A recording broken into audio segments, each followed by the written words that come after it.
2025 সালের এসএসসি পরীক্ষার ফলাফল ছিল অনেকের জন্য দুঃস্বপ্নের মতো।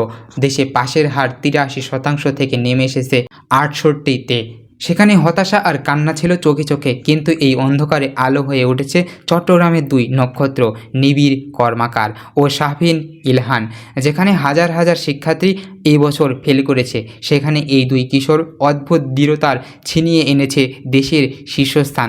1300 নম্বরের মধ্যে নিবিড়ের স্কোর 1285, শাফিনের 1273। শুধু নম্বরে নয়, মেধা, মনন, চরিত্র সবখানেই বাংলাদেশের এক নতুন গর্ব।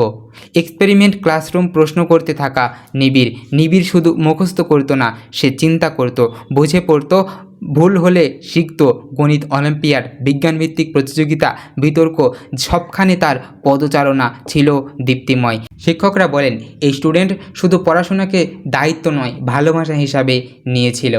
অন্যদিকে চট্টগ্রাম কলেজিয়েট স্কুলের ছাত্র শাফিন ইলহান পরিচিত সবার কাছে পারফেকশনিস্ট নামে। পড়াশোনার বাইরে ছিল না কোনো দিনলিপি, সময় ব্যবস্থাপনা তার প্রতি ছিল ঈর্ষণীয় শৃঙ্খলা।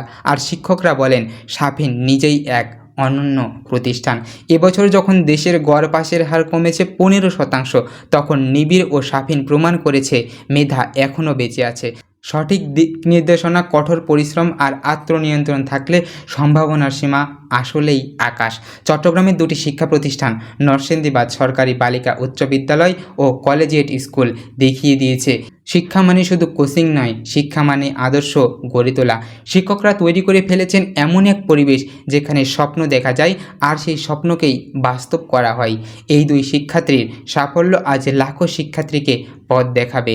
চোখে স্বপ্ন থাকলে, মন থেকে পড়লে, জয় শুধু সময়ের অপেক্ষা করে থাকে। তারা শুধু ভালো রেজাল্ট করেনি, তারা এক অসম্ভব দৃষ্টান্ত স্থাপন করেছে। একটা গোটা প্রজন্মকে সাহস দেওয়ার মতো কাজ করে গেল তারা ভবিষ্যতে আরও ভালো করুক, আরও ভালো রেজাল্ট করে ভালো জায়গায় যাক, ভালো মানুষ হোক। আর এটাই আমরা চাই। প্রিয় দর্শক, আজকে এ পর্যন্তই। আপনাদের সঙ্গে দেখা হবে আরও একটি নতুন ভিডিওতে, আরও কোনো নতুন বাস্তব সত্য তথ্য নিয়ে। ততক্ষণ পর্যন্ত সকলে ভালো এবং সুস্থ থাকবেন। আজকে এখানেই বিদায় নিচ্ছি।